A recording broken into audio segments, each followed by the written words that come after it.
Hi, I'm Colleen from Cowboy Up Hatters. Come with me today and we're going to take a look at how a custom hat is made.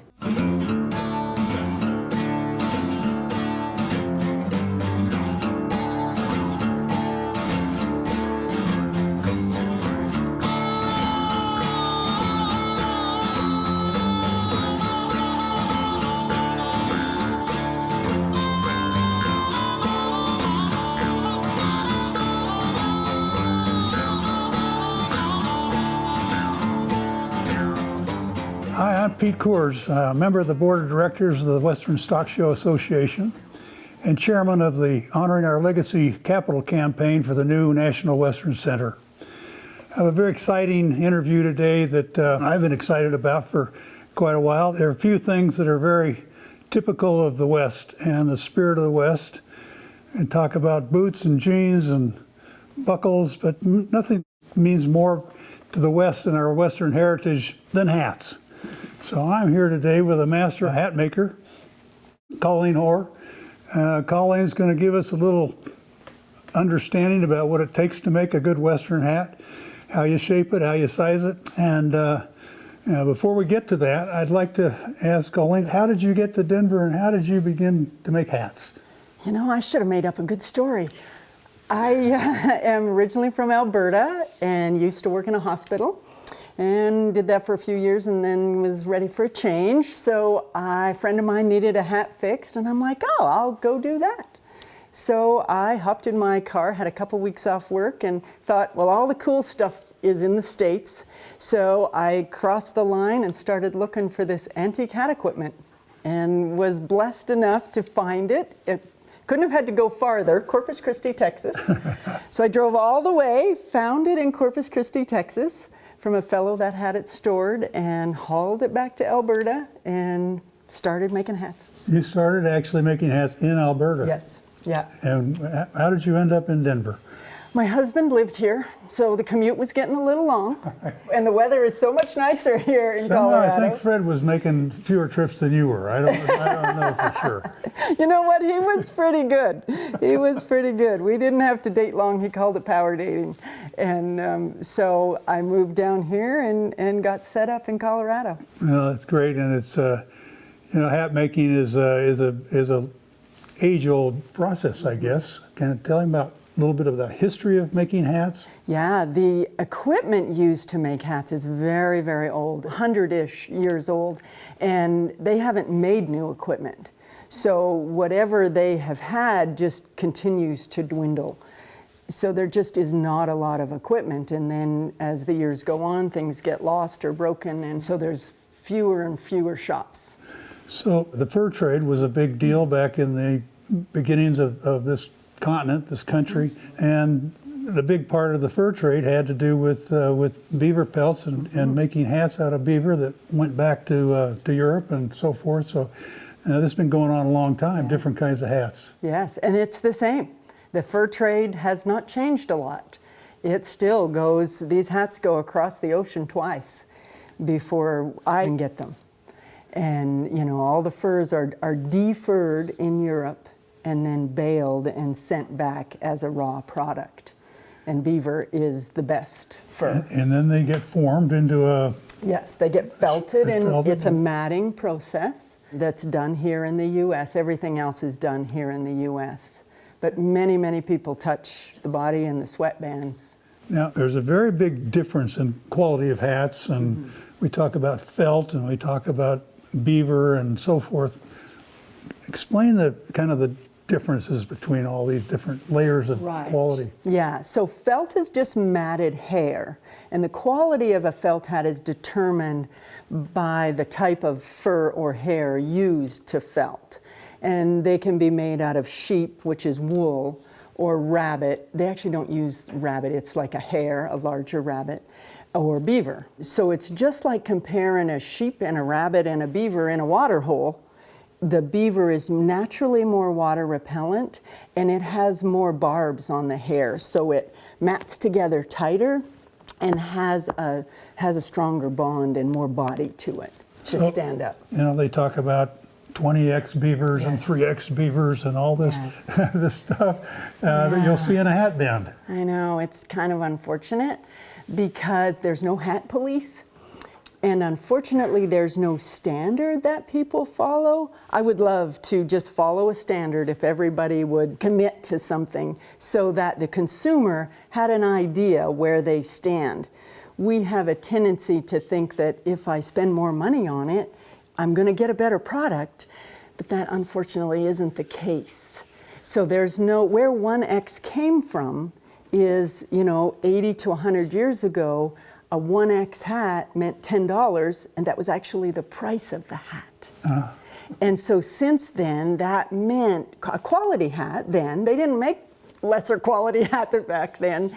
So that meant quality, and that has turned into representing quality. But they put X's in straw hats now. So if you bought a 20X beaver hat, it was 20 times as expensive? Is that the kind of the Well, they the way didn't even do it? have 20X's then. That's a recent thing where they just keep stacking the X's in. Okay. But unfortunately, the quality doesn't have to be committed to those X's. Yeah, that's good.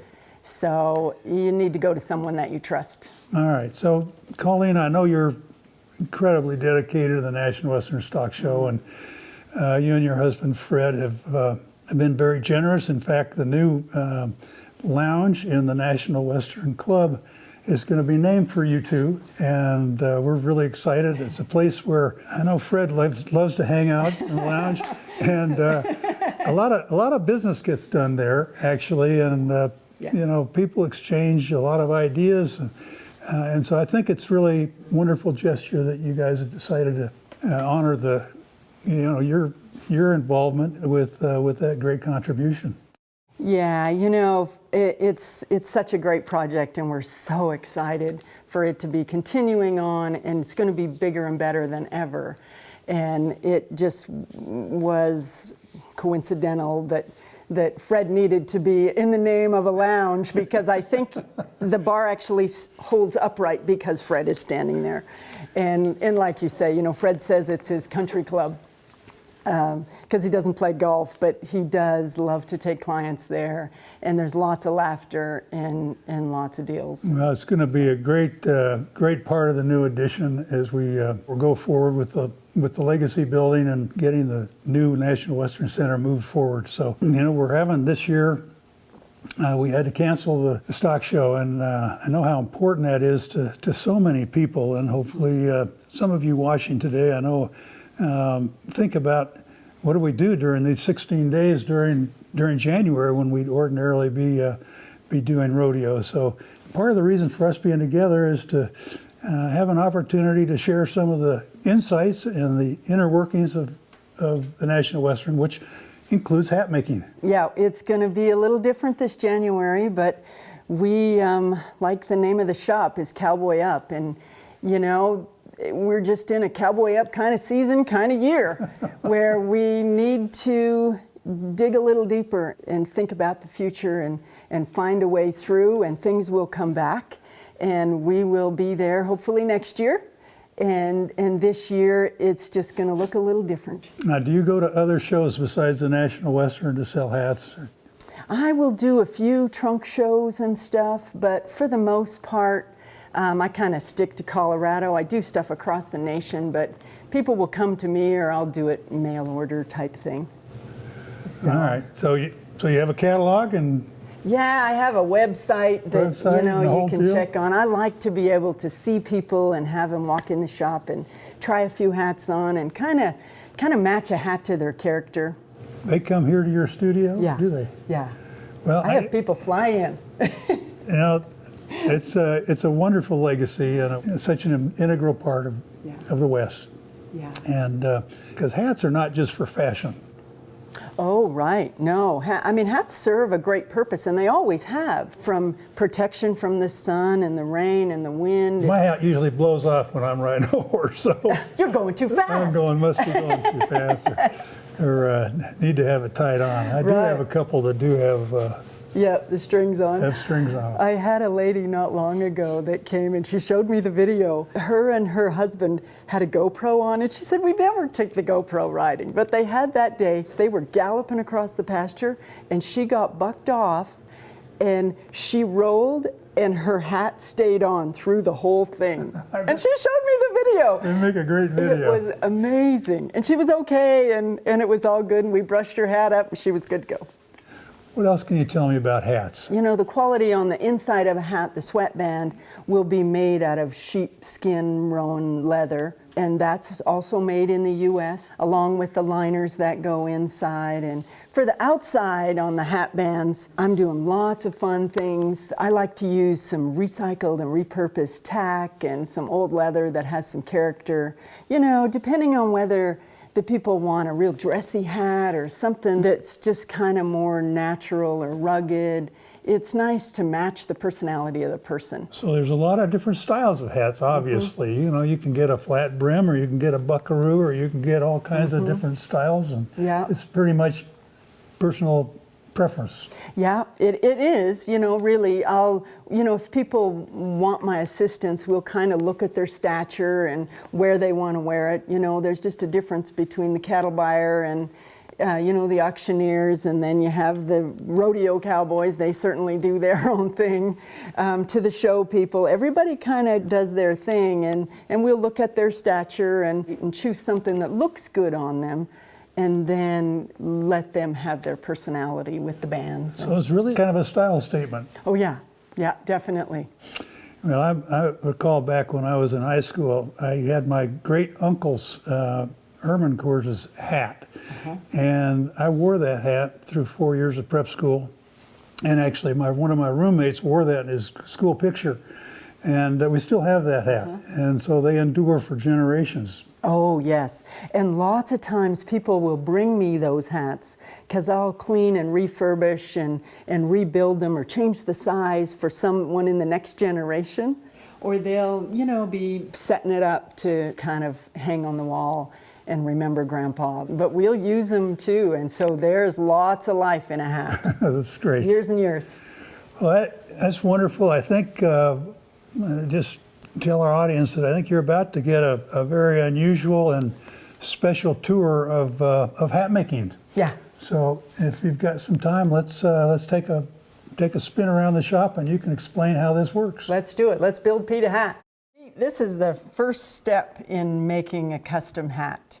This contraption is called a conformator, and it's actually over 100 years old and comes originally out of Europe.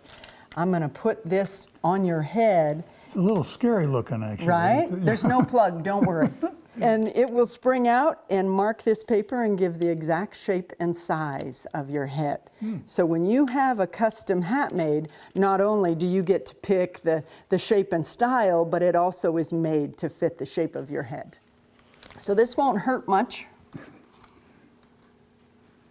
And I really want this to sit exactly where Pete likes to wear his hat. It takes a very precise, to the 16th of an inch measurement of that and the shape. Because sometimes a person's head will be different, an inch higher, the shape would actually be different. So we want that to sit down exactly where he wants his hat to sit and have it face in just the right direction.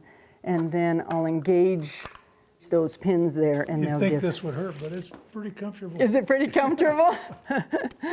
Yeah, it looks good on you.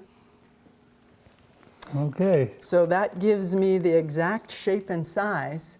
Then your hat will fit, and the other part to that piece is this piece, and I take that paper pattern, and this turns it into 6 times of that, which is like having your head in my shop while I'm making your hat, and they are made right to fit the shape of your head.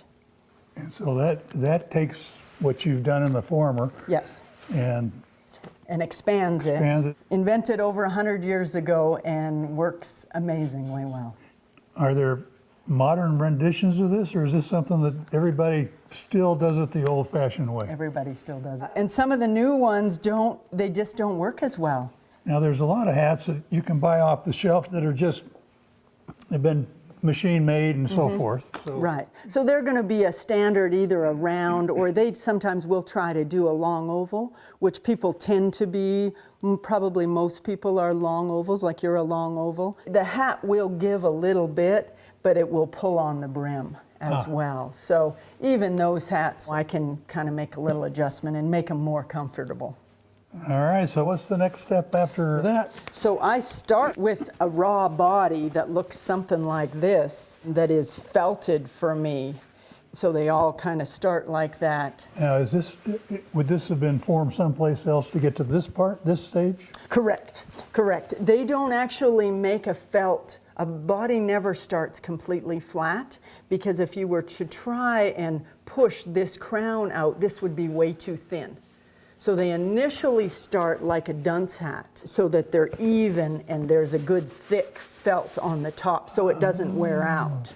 So they have the same thickness. So it starts like this, and Yes. then they're able to... And then they use a blocking machine that blocks it out and has a basic kind of a small, medium, large. So then we would pick the block. There's numerous and hundreds of different hat blocks. So depending on the style that you would like your hat to be finished out at, I would choose the block that best suits the crown.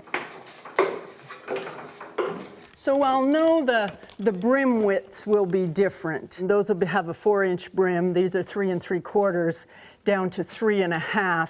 And then I have all the varying sizes of them.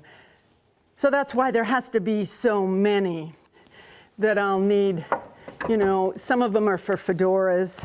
So we have a large head size, and depending on the amount of curl on the brim, they'll have a profile that will press out to a nice snap brim. So I can kind of have them pretty accessible. I have my extra blocks up here as well, because it needs so many sizes, and the blocks also will have a profile, whether they have a slope side or a little bit straighter in the crown height. Depending on the style of hat that people want for the finished product, this will give me the base that I need to be able to shape those out of. And then the flange stands extra up top. They'll hold the flanges. And I have some unique crown blocks that I don't use very often, but sure enough, I'm gonna need them someday.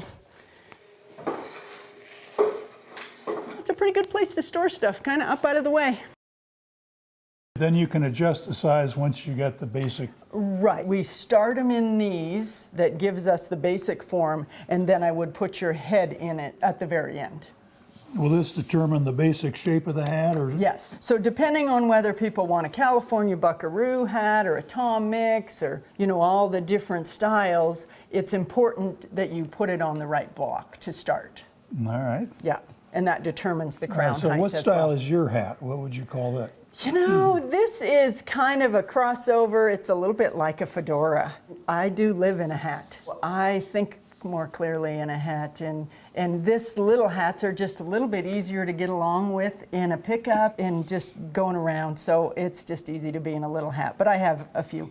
I have some big ones too. I bet you do. Show me about this blocking machine, because this is a really interesting piece of equipment. It is. So this is something I'm going to turn some steam on here. And this machine has all the little fingers, and it will grab onto the hat and help it stretch out, and it helps to set the break of the hat. So this would be the first step.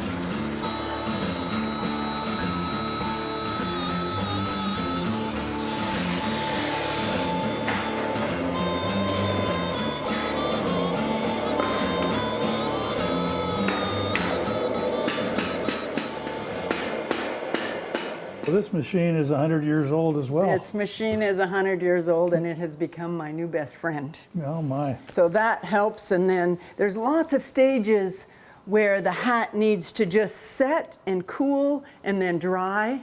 So it takes about 6 hours of me actually working on the hat to make a hat, but there's many hours in between that where they have to dry and set and cool. So generally a week. It takes a week to make a hat. Yeah. And then the brim is pressed. So that starts the crown. This machine right here is actually a crown iron, and it helps to set the crown of the hat when it's in the block. After we've used the blocking machine, you put that in there, and this is an iron that gets hot, so that'll iron and set and heat that, and the heat helps to activate that sizing. And then I'll use this same machine, I'll sand them and shave them as well.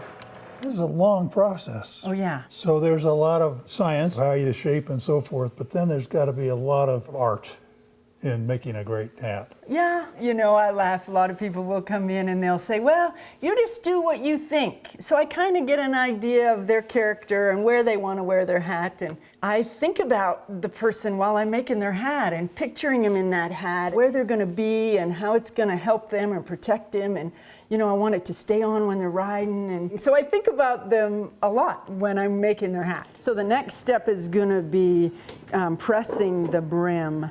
So this is a custom press that's full of oil, and I have the right size plate in there, and then the hats are pressed, and then that helps to activate that sizing in there and get it perfectly flat in order for me to sand and finish those brims. So next then we move to the sanding process, where I start with an automatic sander.